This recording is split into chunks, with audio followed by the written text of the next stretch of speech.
সুপ্রিয় দর্শক আসসালামু আলাইকুম, welcome back to my channel cooking studio by Arin. আজকের পর্বে আপনাদেরকে একটি ডিম আর ময়দা দিয়ে দারুণ মজার একটি নাস্তা রেসিপি তৈরি করে দেখাবো। এই নাস্তাটি খেতে অনেক বেশি মজার হয়, একবার বাসায় তৈরি করবেন, পরিবারের সবাই অনেক বেশি পছন্দ করবে। নাস্তা তৈরি করার জন্য একটি মিক্সিং বোলের মধ্যে নিয়ে নিচ্ছি 1.5 কাপ পরিমাণ ময়দা,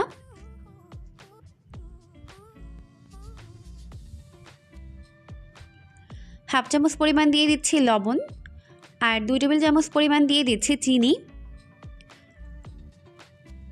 এখন প্রথমে লবণ আর চিনি খুব ভালো করে মিশিয়ে নিব।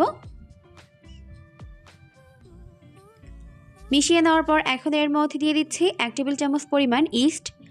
এখন ইস্টটিকেও খুব ভালো করে মিশিয়ে নিচ্ছি। এরপর দিয়ে দিচ্ছি 1.5 টেবিল চামচ পরিমাণ সয়াবিন তেল। এখন তেলটিকেও ময়দার সঙ্গে এইভাবে ঘষে ঘষে মিশিয়ে নিতে হবে। আর প্রতিটা উপকরণ কিন্তু এভাবে ধাপে ধাপেই দিতে হবে। তো সমস্ত উপকরণগুলোকে মিশিয়ে নেওয়া হয়ে গেলে এখন এর মধ্যে অল্প অল্প করে কুসুম গরম পানি দিয়ে এটাকে খুব ভালো করে মেখে নিব। আর পানি এমন গরম হবে যাতে আপনি আঙুল চোবালে আঙুলটা সহ্য করতে পারে। আর অবশ্যই চেষ্টা করবেন এখানে পানি একবারে না দিয়ে অল্প অল্প করে দিয়ে মিশিয়ে নিতে, এতে করে ডোটি পারফেক্ট হবে। তো মেশানোর এই পর্যায়ে এর মধ্যে আবারও দিয়ে দিতে হবে 1 টেবিল চামচ পরিমাণ সয়াবিন তেল। এখন তেলটিকে আবারও খুব ভালো করে মিশিয়ে নিচ্ছে। আর তেল দেওয়ার ফলে কিন্তু এটা আর হাতের সঙ্গে লেগে যাবে না, খুবই সফট একটা ডো তৈরি হয়ে যাবে। তো এখন আমাদের ডোটিকে তৈরি করে নেওয়া হয়ে গেছে, দেখতেই পাচ্ছেন। এখন আমি এর উপর থেকে একটু সয়াবিন তেল লাগিয়ে দিচ্ছি, এতে করে উপরটা ড্রাই হয়ে যাবে না। এরপর এখন এটাকে ঢেকে রেস্টে রেখে দিচ্ছি 1 ঘন্টার জন্য। এখন আমি এই নাস্তার বাকি প্রিপারেশনটা করে নিচ্ছি। তো এখানে একটা বোল নিয়েছি, এরপর এর মধ্যে নিয়ে নিয়েছি 3 টেবিল চামচ পরিমাণ কাস্টার্ড পাউডার,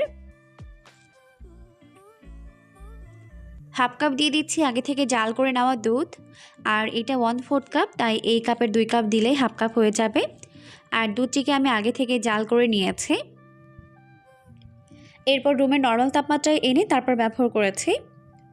এখন দিয়ে দিচ্ছি 2 টেবিল চামচ পরিমাণ চিনি। এরপর এগুলোকে খুব ভালো করে একত্রে মিশিয়ে নিচ্ছি।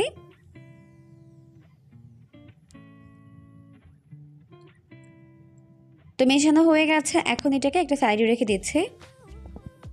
আর এদিকে 1 ঘন্টা পর ডোটিও খুব ভালোভাবে ফুলে গেছে। এখন এই ডোটিকে খুব ভালো করে মথে এর ভেতরে থাকা বাতাসটিকে বের করে দিচ্ছি। এরপর এই ডোটিকে আমি 2টি ভাগে ভাগ করে নিচ্ছি। এখন একটি ভাগ রেখে অপর একটি ভাগ আমি বেলে নিব। আর বেলার সুবিধার্থে একটু ময়দা নিয়ে নিচ্ছি, এতে করে বেলতে সুবিধা হবে। এখন আমি এটাকে বেলে নিচ্ছি। আমরা যেরকম নান রুটি তৈরি করি অনেকটা ওরকম পুরোতে এটাকে বেলে নিতে হবে। তো বেলে নেওয়া হয়ে গেলে এখন আমি এটাকে একটি পিৎজা ট্রের মধ্যে নিয়ে নিচ্ছি।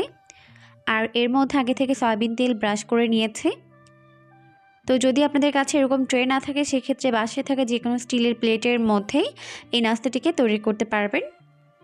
এখন আমি এর মধ্যে এটাকে সেট করে দিচ্ছি। এরপর সেমভাবে বাকি ডো দিয়ে আবারও একটা রুটি তৈরি করে নিয়েছি। এখন এটাকে এর উপরে দিয়ে দিলাম। এরপর এটাকে এইভাবে এর মুখটাকে সিল করে দিতে হবে।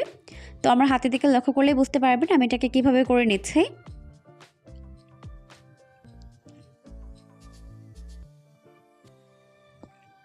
তো সেমভাবে পুরো রুটি এইভাবে কভার করে নিতে হবে।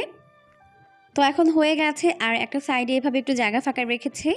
এখন এর মধ্যে আগে থেকে তৈরি করে নেওয়া কাস্টার্ড পাউডার আর দুধের মিশ্রণটিকে দিয়ে দিচ্ছি। এরপর এর মুখটাকে এইভাবে সিল করে দিচ্ছি।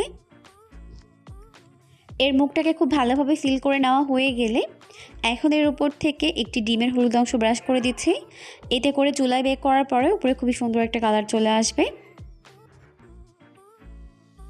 ডিম দিয়ে পুরোটা কভার করে নেওয়া হয়ে গেলে এরপর এটাকে চুলায় উঠিয়ে দিচ্ছি বেক করে নেওয়ার জন্য। তো এই জন্য আগে থেকে এই প্যানটিকে আমি 5 মিনিট ঢাকনা দিয়ে প্রিহিট করে নিয়েছিলাম। এরপর এর মধ্যে এটাকে বসিয়ে দিলাম। এরপর ঢাকনা দিয়ে ঢেকে চুলার আঁচটিকে মিডিয়াম আর লোয়ের মাঝামাঝি রেখে বেক করে নেব 25 থেকে 30 মিনিটের মতো।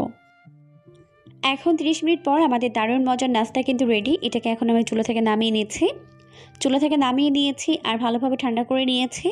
এরপর এটাকে এইভাবে মোল্ড আউট করে নিচ্ছি। অনেক বেশি সফট আর তুলতুলে নরম হয়েছে, খেতেও হয়েছে দুর্দান্ত মজার। অবশ্যই রেসিপিটিকে ফলো করে বাসায় ট্রাই করবেন, দেখবেন পরিবারের সবাই এটাকে অনেক বেশি পছন্দ করবে। এরপর নাস্তাটিকে একটু কেটে দেখাচ্ছি, দেখুন ভেতরটা কত ভালোভাবে হয়েছে।